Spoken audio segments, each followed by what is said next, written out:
Peace, y'all. It's Letitia with Piece of Food, and today I'm continuing my series of the metaphysics in my garden. Today we're going to talk about sage, and sage is an ancient healing herb that has been used for centuries, and it's very popular now, but for different reasons. So I like to start with talking about the word sage, just the word in general, and looking up the etymology and the meaning of it.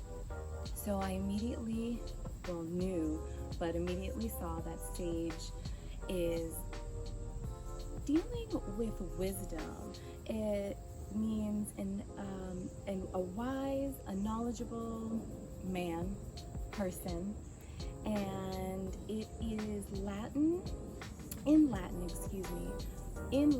it means salvia, and that means healthy.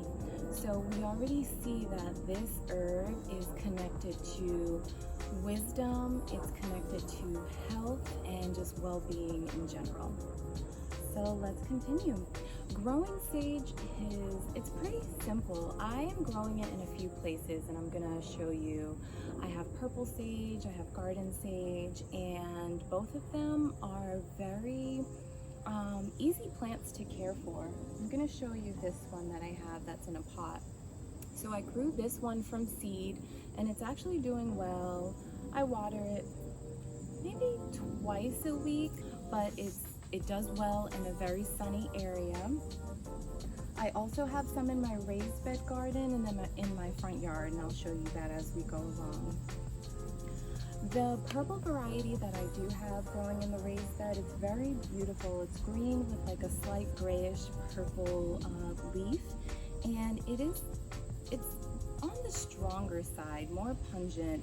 It's very aromatic. It has its own like earthy scent and taste to it. So you can cook with sage, you can use it for all types of things. So as you can see, I have some that's already dried that I purchased, and that can be used in your cooking.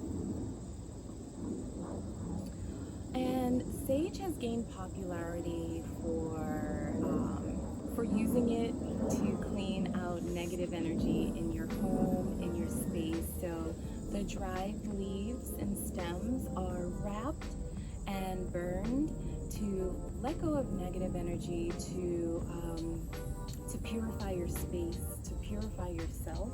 And I thought I had a bundle of dried sage left, but I don't. It's kind of at the end, so it's like falling apart. But you know what dried sage looks like. You've seen the bundles because they are everywhere, and they're just gaining so much popularity as of lately. So moving on, other spiritual uses, because there are other uses for it. It doesn't just have to be used to clear negative energy out of your home. You can use it for protection. You can use it for mental clarity. Again, it's connected to wisdom and being wise.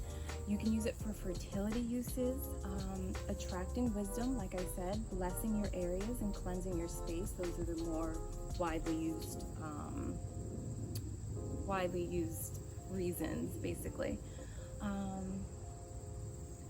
For other things for your body, sage tea helps with anxiety. So if you are experiencing high stress, high anxiety, making a tea, not saying it'll solve all your problems, but it can help to calm you. Maybe combine it with like some lavender, combine it with other anti-anxiety natural remedies.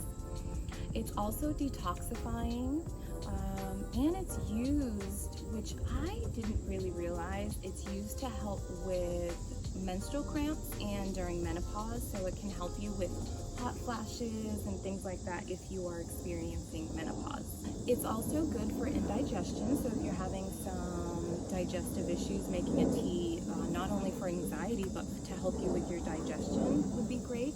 And it's also good if you have a cough, or if you're experiencing any like sores on your gums and things like that. So It can be used as like a mouthwash or something like that.